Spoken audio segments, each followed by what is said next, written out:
Este programa contiene imágenes que pueden herir la sensibilidad del espectador.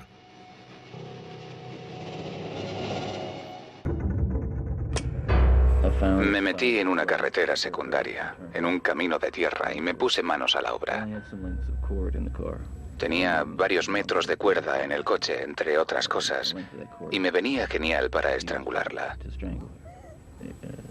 Todo fue mucho más trágico y estresante de lo que os puedo describir, aunque me temo que aquella chica fue la única que lo experimentó de verdad.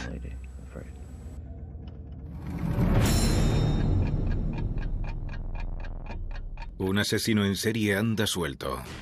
Lo que les hacía a esas mujeres era una pesadilla. Es tan encantador y atractivo que sus víctimas nunca sospechan nada hasta que es demasiado tarde.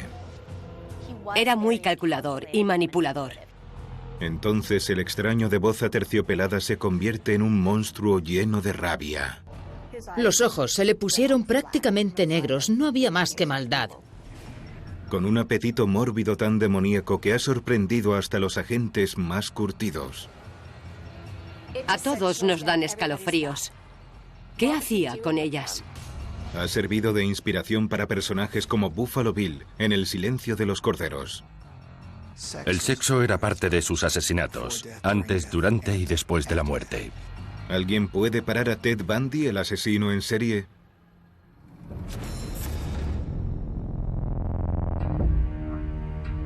...1974... Un asesino en serie ha estado secuestrando y asesinando a mujeres en el noreste del Pacífico. A Georgian Hopkins se la vio por última vez el lunes poco después de medianoche. Estuvo en la casa Beta y volvía a su casa, a tan solo una manzana de este callejón. En un brote de locura, ha matado a casi 9 víctimas. ¿Me echas una mano con estos libros? Solo hasta mi coche, está a la vuelta de la esquina. El asesino es cuidadoso, casi no deja pruebas. Pero meses más tarde, los investigadores han hecho un tétrico descubrimiento en el bosque de Issaquah, cerca de Seattle. Allí han encontrado los huesos de Janice Ott, de 23 años, y Denise Naslund, de 19, ambas secuestradas por un apuesto desconocido que pedía ayuda con un velero. En ese momento, todo el mundo era sospechoso hasta que se demostrara lo contrario. También han encontrado un hueso perteneciente a una tercera víctima, Georgian Hawkins, de 18 años. Volvía a casa andando desde su hermandad. Estaba a pocos pasos de su casa cuando, de repente, desapareció. Los testigos describen a un hombre guapo con muletas que se acercaba a las jóvenes pidiendo ayuda para llegar al coche. Era muy calculador y manipulador. Era muy inteligente y capaz de planearlo todo con antelación. Han desaparecido 4 mujeres más. Linda Healy, de 21 años, Kathy Parks, de 22, Susan Rancor, de 18, y Brenda Ball, de 22. Todas eran mujeres jóvenes, guapas, inteligentes y de pelo largo, con raya en medio, y todas han desaparecido cerca de campus universitarios. No hay duda de que el asesino tenía un patrón, y lo que hace con sus víctimas es aterrador. Bundy era un sádico sexual. Admitió haber decapitado al menos a 12 personas. Ahora los investigadores tienen un nombre, un retrato y un posible modelo de vehículo. También están desbordados con más de 2000 pistas. Pudimos meter parte de la información que teníamos sobre miles de sospechosos en una base de datos. Mientras tanto, en Washington, las mujeres están en alerta máxima y la policía se da prisa por encontrarlo. Consciente de la presión, el asesino se ha mudado a nuevos cotos de caza en Utah, donde ya ha encontrado a su primera víctima, Nancy Wilcox, de 16 años. Si son impulsos que no pueden controlar, los asesinos en serie no paran de actuar.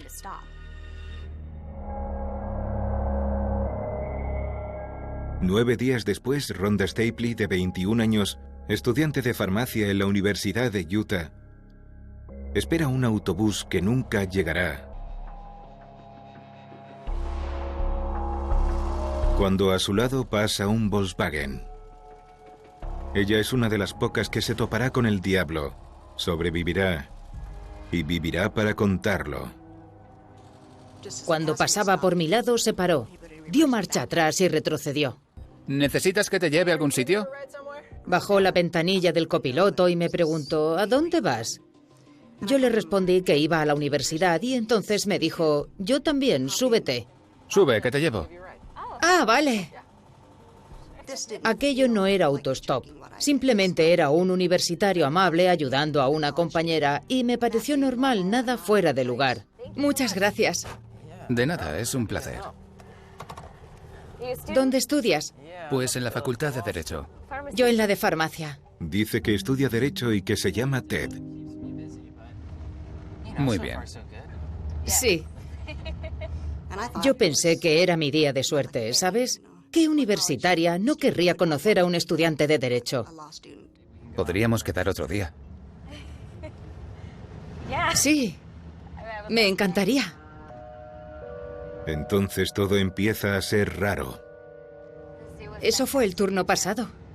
Oye, ¿te importa que me pase un momento por el zoo? Tengo que hacer un recado. Ah, por supuesto que no.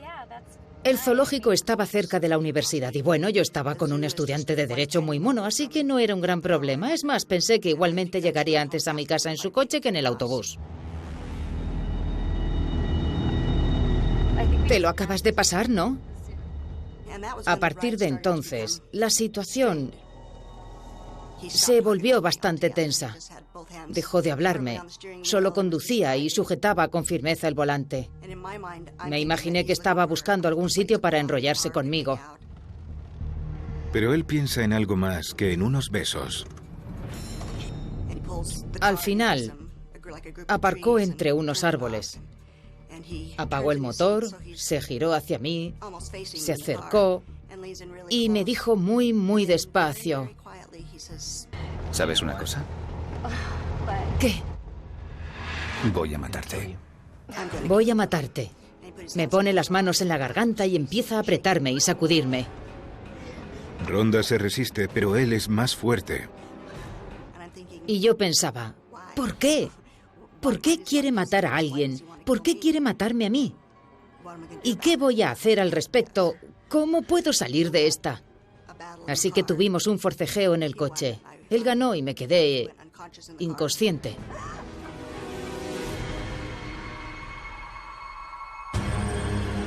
Horas más tarde, fuera del coche, Rhonda recupera la conciencia.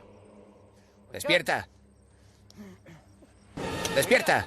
Lo tenía encima, dándome bofetadas como cuando intentas despertar a alguien.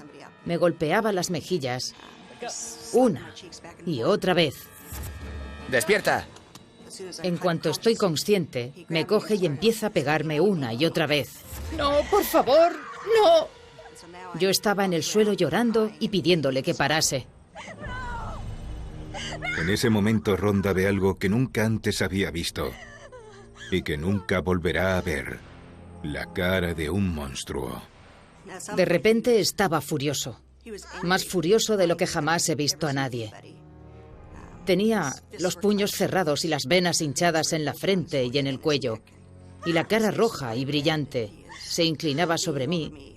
Y, por supuesto, yo estaba allí tirada, llorando y suplicando por mi vida. Él dice... Te puedo matar cuando quiera.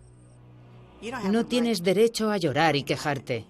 Deberías agradecerme que sigas viva. Puedo matarte cuando quiera. Deberías dar gracias por seguir respirando. Durante las siguientes 3 horas, Ted viola, estrangula y despierta a Rhonda una y otra vez. Los ojos se le pusieron prácticamente negros y era como si los tuviera más hundidos de lo normal. Tan solo había maldad en ellos.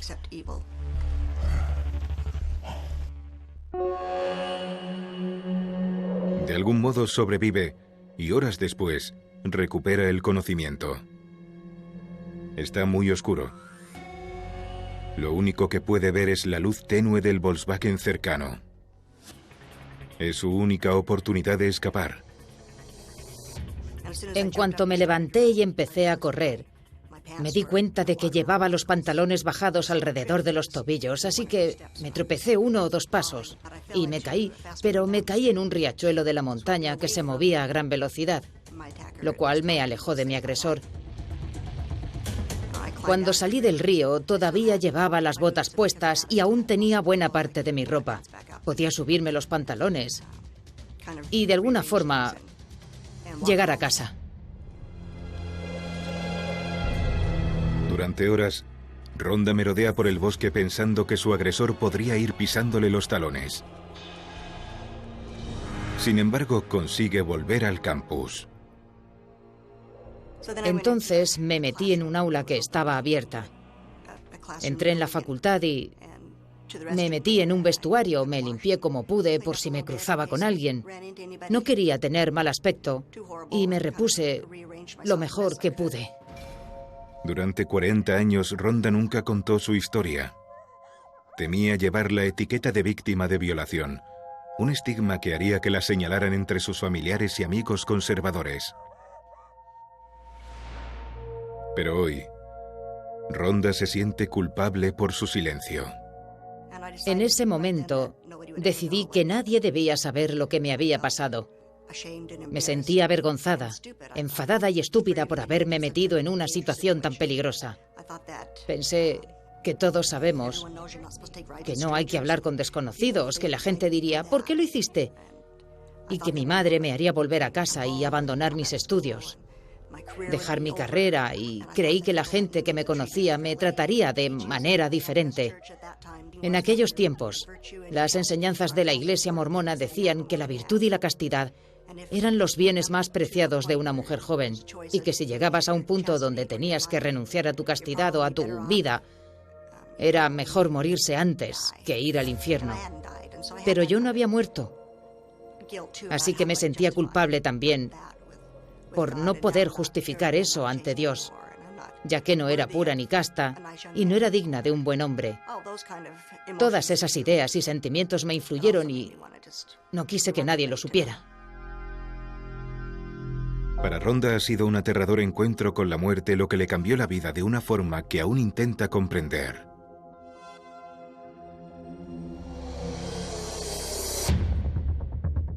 Con al menos 9 víctimas, matar se ha convertido en algo natural para este monstruo. La siguiente víctima de Bundy es Melissa Smith, de 17 años. Hija de un jefe de policía local, es muy precavida y tiene cuidado allá por donde va. Aún así, este depredador parece tener la extraña habilidad de ganarse la confianza de las mujeres antes de quitarles la vida. Ted Bundy era muy seductor. Era un encanto. Hablaba muy bien, era muy inteligente y usaba todo eso a su favor. Era como un camaleón que sabía encajar en cualquier situación social, hablar con cualquier persona y ser la persona que necesitaban que fuera para poder confiar en él, y él lo sabía. Y luego está Laura Ann Aim, de 17 años. Hace autostop para volver a casa después de una fiesta. Mide 1,80 de alto. Es un espíritu libre y sabe de sobra que hay un violador en la zona. Le dice a su madre que sabe cuidarse sola. Y nunca más la ven con vida. Él pensaba, si logro adaptarme a la situación, a lo que esa persona necesite, entonces confiará en mí y yo podré hacer lo que quiero hacer y seguiré teniendo la situación bajo control. Pasados 9 días de la desaparición de Melissa Smith, unos cazadores encuentran el cuerpo de una mujer en unas montañas cercanas. A diferencia de los anteriores descubrimientos en la escena del crimen en el estado de Washington, este cuerpo es más que unos simples huesos. Por primera vez, los agentes pueden ver cómo este salvaje depredador tortura a sus víctimas antes de matarlas. El cadáver tiene moretones por todas partes. Tiene golpes en la cabeza producidos por alguna barra. La han estrangulado con un calcetín azul. Y hay más. Los forenses calculan que este sádico asesino la mantuvo con vida torturándola durante al menos 5 días. Es que se te ponen los pelos de punta. ¿Qué hacía con ellas? ¿Las torturaba? Que Ted Bundy te mantenga con vida. No quisiera desearle eso a nadie. Pensar en lo que les hacía a esas mujeres es una de las peores pesadillas. Parece que este asesino en serie cada vez es más audaz y sediento de sangre.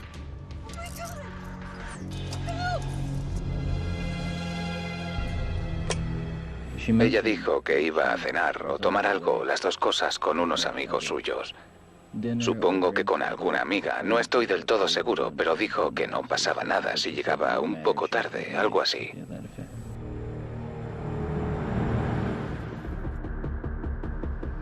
Cuatro semanas más tarde, tras encontrar el cadáver de Melissa Smith, unos excursionistas hacen otro horrible descubrimiento a 130 kilómetros al norte de Salt Lake City, en las montañas de Wasatch.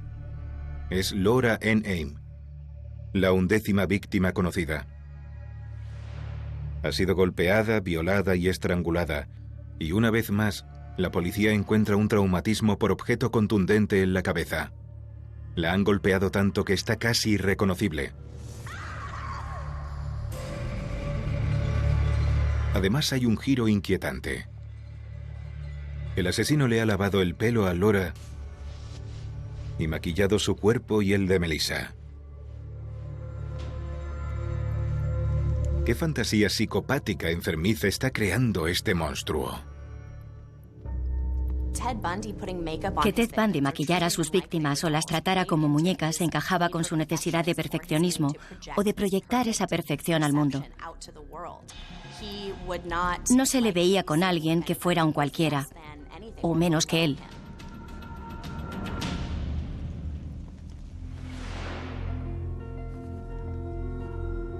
En Seattle, las noticias sobre estos nuevos asesinatos invaden los periódicos. Liz Klopfer, la novia de Ted Bundy, desde hace un tiempo detecta el patrón y sospecha la conexión. Sí, tengo información. Una vez más, llama a la policía, esta vez a la unidad de crímenes prioritarios del condado de King, y se identifica. Cuando una mujer informa a las fuerzas de seguridad sobre alguien con quien está relacionada, ya sea que esté casada o comprometida, o se trate de una situación de pareja o de hermanos, es una verdadera lucha emocional para ellas.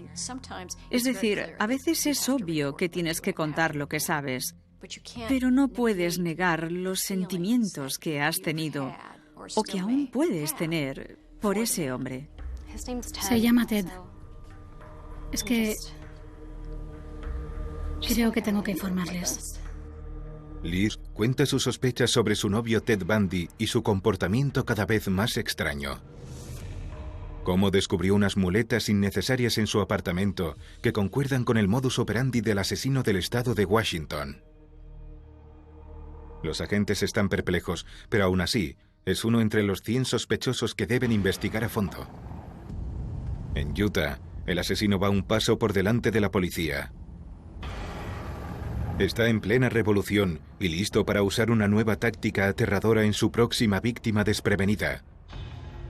La bella Carol Daronch, de 18 años. Hola, señorita, soy el agente Roseland. Hola. Después de comprar en un centro comercial de la zona, se le acerca un policía. Le dice que alguien ha entrado en su coche, así que tiene que acompañarle a comisaría para rellenar unos papeles. Ah, de acuerdo, vamos. Por aquí. Carol piensa que hay algo raro en el agente Roseland. Él habla sin parar, lo que impide que Carol escuche sus propias dudas.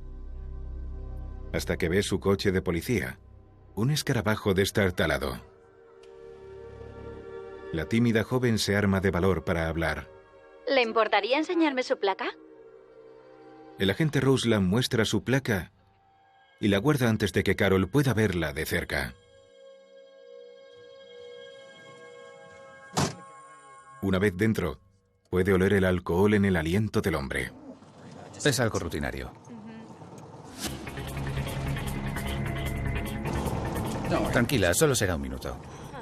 ¿No dijo que era por esta carretera? Mientras iban en la dirección contraria a la comisaría, Carol se da cuenta de que ha cometido un terrible error. ¿Por qué se detiene?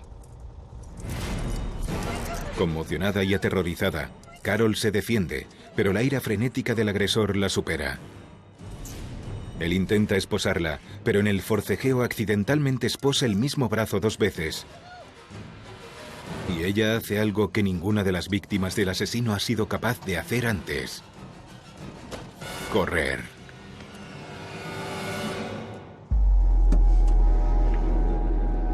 Frustrado y rebosante de una enloquecida y violenta rabia, este monstruo está demasiado excitado como para rendirse.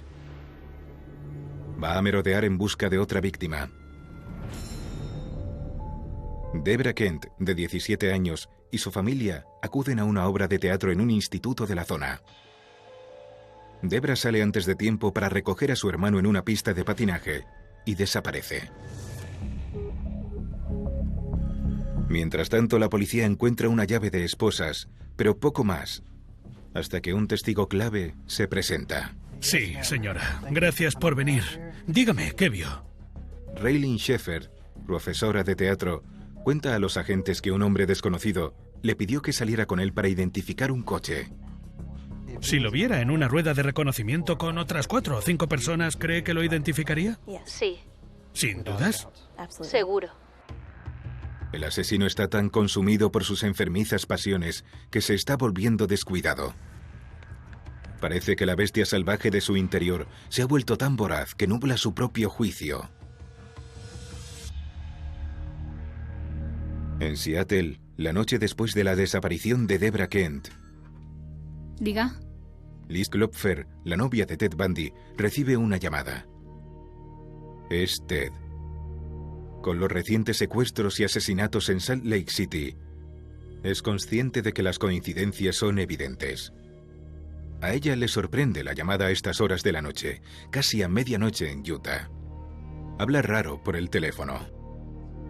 Sin que Liz lo supiera, acababa de capturar a su siguiente víctima, que estaba en ese momento o acostada en el escarabajo, cubierta con una manta, o en el suelo del sótano, y solo la mantendría con vida un día antes de deshacerse de su cuerpo. Fue un intento de Bundy de alejarse del horrible acto que estaba cometiendo. Quería conectar con Liz, y eso no era algo habitual en Bundy. Siempre me iba por las ramas. Nunca le he contado a nadie las cosas más fuertes, pero lo he repasado en mi propia mente para intentar entenderlo. ¿Qué es lo normal? No hay nada normal en todo esto. Liz no puede deshacerse de la sensación de que algo va mal. Lee los periódicos de Utah buscando casos similares a los asesinatos y desapariciones en Washington. Una parte de ella sabía que algo pasaba y probablemente le costó ayudar a meterlo entre rejas. Pero sabía que eso era lo que tenía que pasar, que eso era lo correcto. Liz habla con los agentes de Seattle varias veces, pero todavía tienen que investigar cientos de pistas potenciales, así que esta vez llama a la oficina del sheriff de Salt Lake City. Ellos también estaban al tanto y al acecho. Pero hay pocas pruebas para seguir adelante. Liz está muy afectada. Se siente como una traidora hablando con la policía a espaldas de Ted. Pero, ¿y si sus sospechas son ciertas? ¿Es su encantador novio un asesino psicópata? En un mundo ideal, un mundo perfecto, nadie se relacionaría con alguien así. Así que no es de extrañar que una mujer piense: espero que no sea él. Ojalá puedan demostrarme que no es él.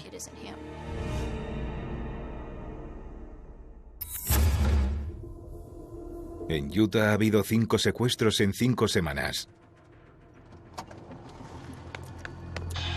Y luego transcurren 2 meses sin incidentes. Es como si el asesino supiera que la policía anda cerca. Se quedaba en un sitio, cometía unos cuantos crímenes y si la policía se acercaba demasiado, se marchaba. Pero todo eso cambia a 600 kilómetros al sureste de Salt Lake City. Kerin Campbell, una bella joven de 23 años con el pelo castaño hasta los hombros, se aloja en una estación de esquí con su novio en Snowmass, Colorado. Ella regresa a la habitación para coger una revista. Y no se la vuelve a ver con vida. Él sabía esquiar. También sabía, y esto es importante, que la mayoría de las personas en una estación de esquí no se conocen, que todos son desconocidos. Él era uno más y contaba con que eso le ayudaría. Pasa un mes. Sin testigos y sin pruebas de forcejeo, Hay sospechas de que Kerin se haya ido con otro hombre. Pero todas las dudas se disipan cuando hallan su cuerpo congelado a menos de 3 kilómetros de la estación. Su cadáver maltratado revela el dolor y el sufrimiento que Kerin soportó. Como a las demás, el asesino le aplastó el cráneo y la estranguló con tanta fuerza que le rompió los huesos del cuello. Es la 14ª víctima conocida de Bundy. En algún momento recuperó el conocimiento. Recuerdo, entre otras cosas, que me preguntó quién era yo y todo eso.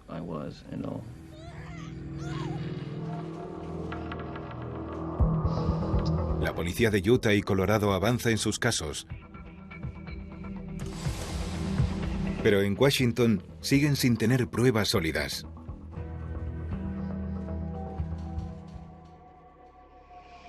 Entonces, en marzo de 1975, cerca de la ciudad de North Bend, en las laderas de Taylor Mountain, cerca de Seattle, 2 estudiantes de silvicultura del estado descubren algo espeluznante: cráneos humanos. En el condado de King, Washington, los agentes de homicidios Robert Keppel y Kathleen McChesney acuden a la escena. Cientos de scouts vinieron a ayudar a la policía del condado de King a peinar esta amplia zona de Taylor Mountain, que estaba cubierta de matorrales, árboles, residuos de animales y todo tipo de cosas. No era un lugar fácil de rastrear. La búsqueda se llevó a cabo en una zona concreta y todo lo que pudiera ser una pista se fotografiaba y catalogaba. El análisis forense revela que se trata de los restos de Linda Ann Healy, Kathleen Parks, Susan Elaine Rancourt y Brenda Carol Ball. Todas muestran signos de traumatismo por objeto contundente y parece que les han cortado la cabeza.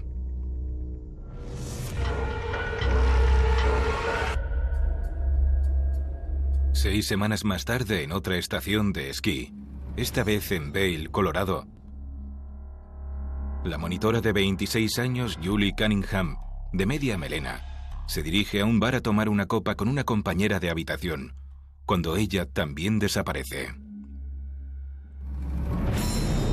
Un mes más tarde, en abril, en una parada en el camino entre Vail y Salt Lake City, en Grand Junction, Colorado, otra monitora de esquí, Denise Oliverson, de 25 años, también desaparece. Al igual que las demás, tiene el pelo largo y raya en medio.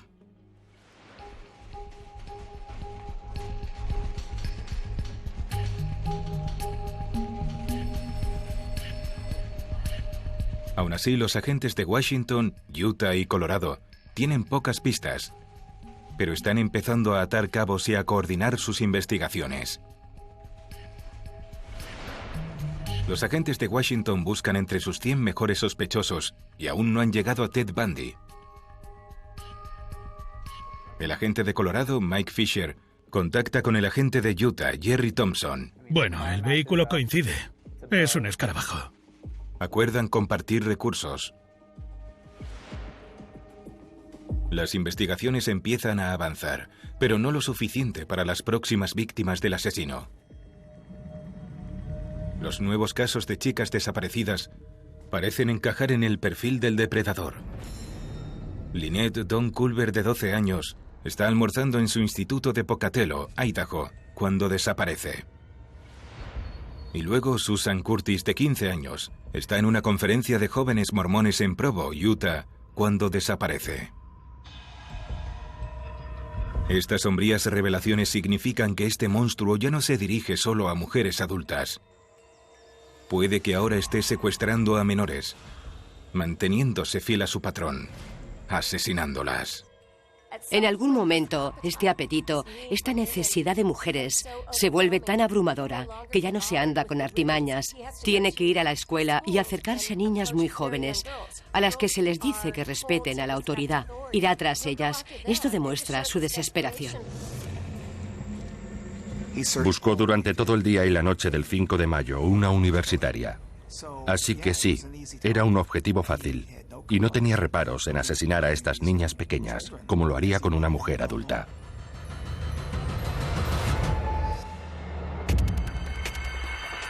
Este asesino en serie está cada vez más desesperado. Y sus víctimas son cada vez más jóvenes. Hasta ahora ha matado a 17 personas y no muestra signos de bajar el ritmo. Los agentes avanzan en sus investigaciones y Bundy empieza a cometer graves errores. Justo 2 semanas después de la desaparición de la joven Susan Curtis. ¿Sabe por qué le he parado, señor? En Utah, el agente Bob Hayward detiene a un conductor imprudente. No se mueva. Vale. ¿Entendido?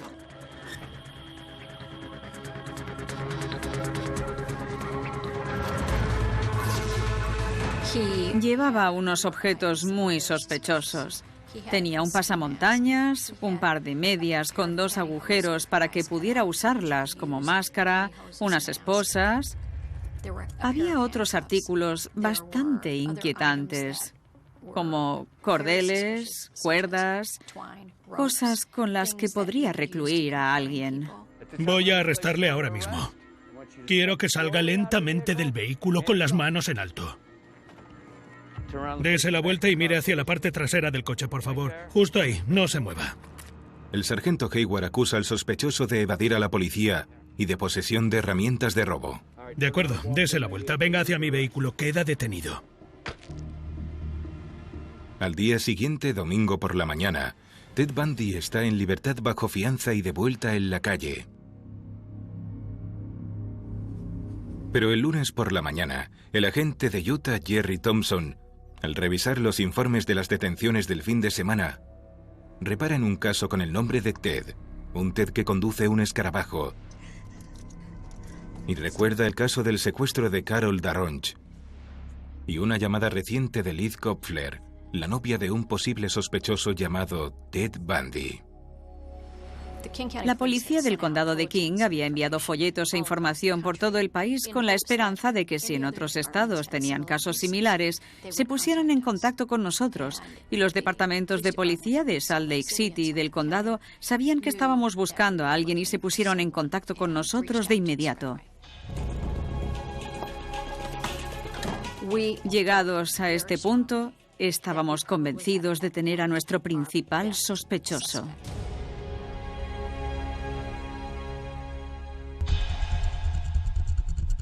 Cinco días después, los agentes vuelven a arrestar a Ted Bundy. Examinan su apartamento de Salt Lake City en busca de más pruebas.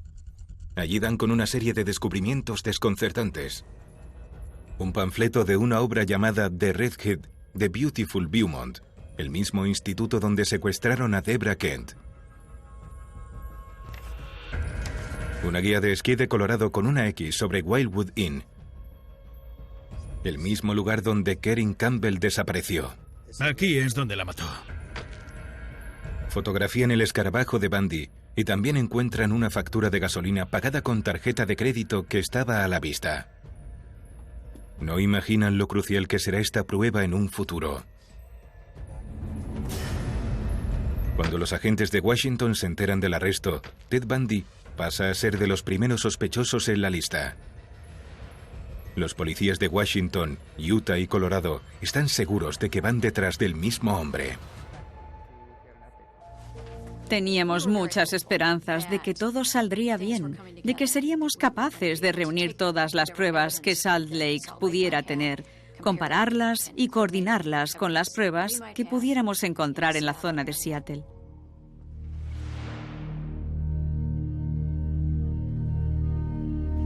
Pero la información más incriminatoria que conectaría a Bundy al asesinato dependía del único testigo superviviente, Carol Daronch.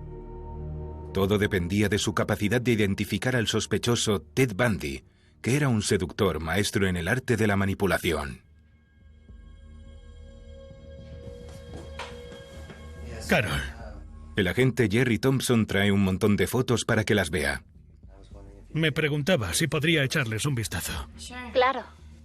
Al principio parece dubitativa, Ninguna de las fotos parece recordarle al agente Roseland. Apartemos a este. Entonces el agente Thompson ve que Carol ha apartado una foto, la de Ted Bundy.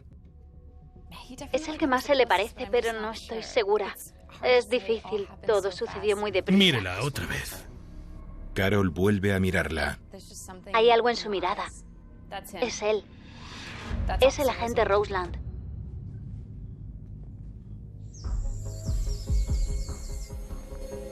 ¿Podría un hombre ser responsable de múltiples asesinatos que ocurrieron a 800 kilómetros de distancia?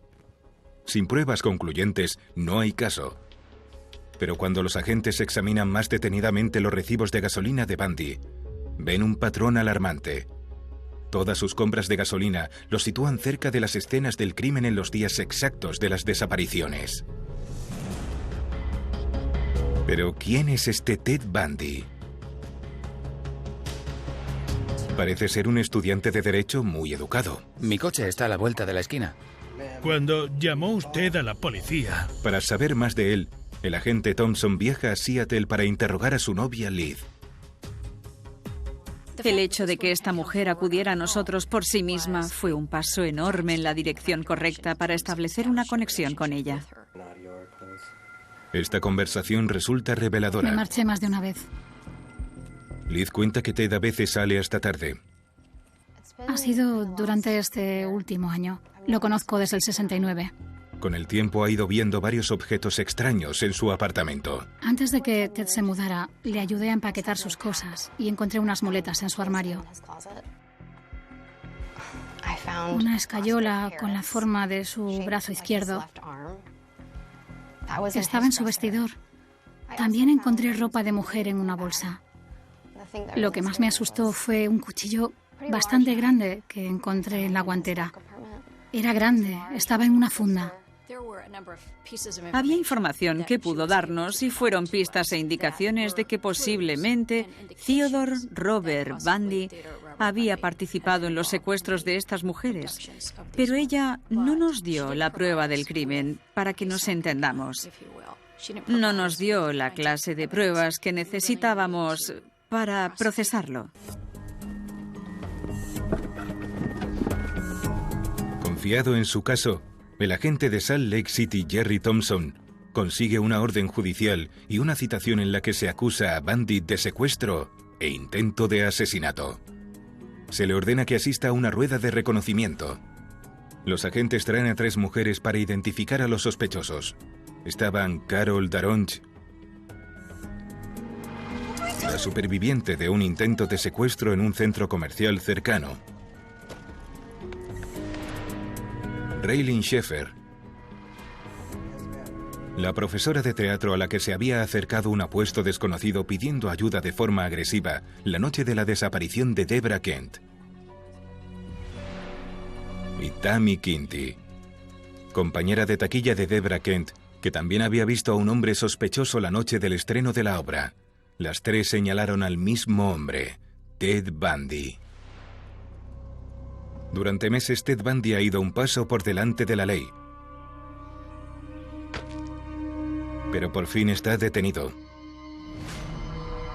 Aunque los agentes sospechan que ha cometido varios crímenes en diferentes estados, es urgente cargarle con el asesinato que lo ponga entre rejas de inmediato.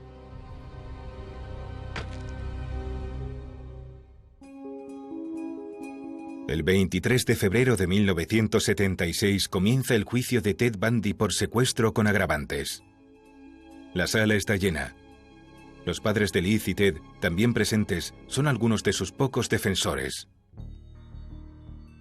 No quiero ningún tipo de reivindicación, no voy a conseguirla. Y tampoco pido compasión, no la voy a recibir de todos modos. Lo que pido es una oportunidad para decir la verdad de la manera en que creo que hay que contarla, que es algo más que nombres y lugares.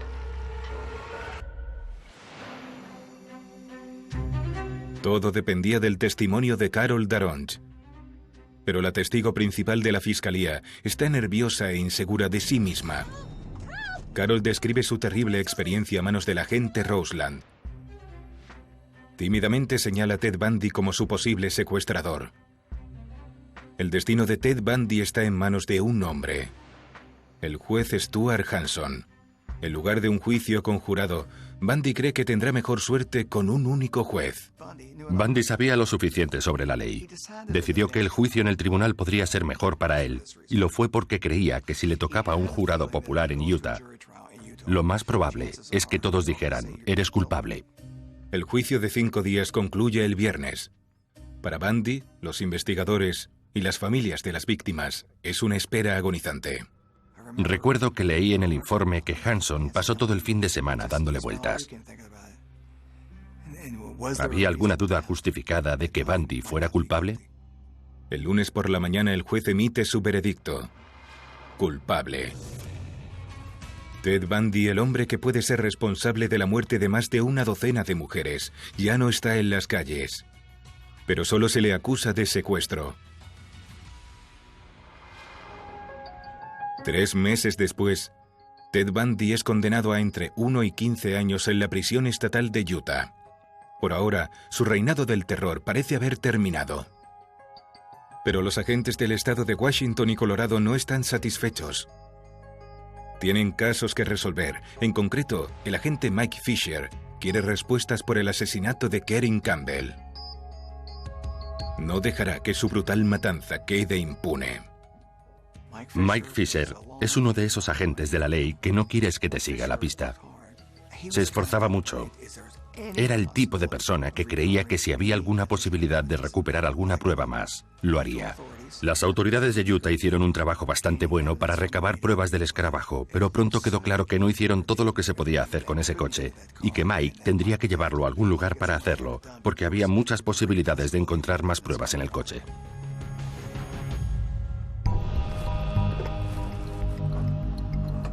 Le pregunta al agente Jerry Thompson. ¿Diga? Si podía coger el escarabajo, lo que él llamaba el vagón de la muerte de Bundy. Recuerdo que Mike Fisher me dijo, tuve que abordar el tema con cuidado porque Jerry y yo éramos amigos y no quería que pensara que yo iba por encima de él o algo así. Sorprendentemente, el equipo forense de Mike Fisher en Colorado encuentra algo nuevo. Pelo detrás del asiento trasero y en el techo. También había sangre en el seguro de la ventana del copiloto. Quitaron el seguro y bajo el cristal había sangre que en Utah habían pasado por alto, además de otros pelos que pudieron localizar.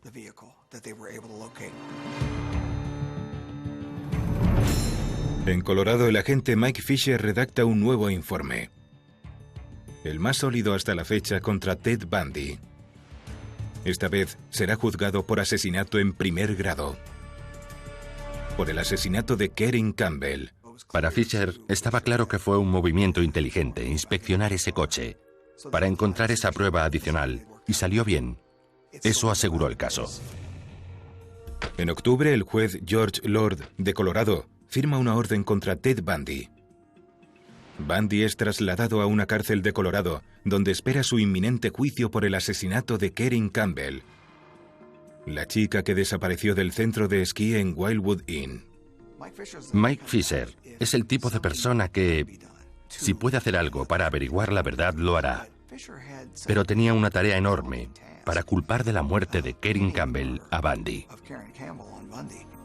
Fue un proceso muy largo y él tuvo la tenacidad que se necesita para ser policía.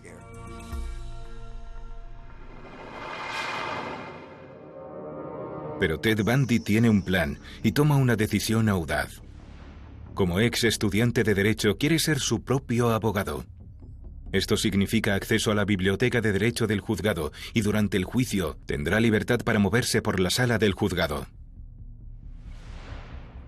A Ted Bundy se le concedieron muchos privilegios en prisión frente a otros reclusos. Creo que todo eso fue una manipulación por su parte, que estaba ganándose a los guardias para que le dieran estos privilegios especiales, porque sabía que si se ganaba su confianza y se mostraba ante ellos como alguien que intentaba mejorar de alguna forma, quizá no lo vigilaran tanto. Después de más de un año de secuestros y asesinatos, finalmente el asesino se enfrenta al juicio y a una temporada entre rejas.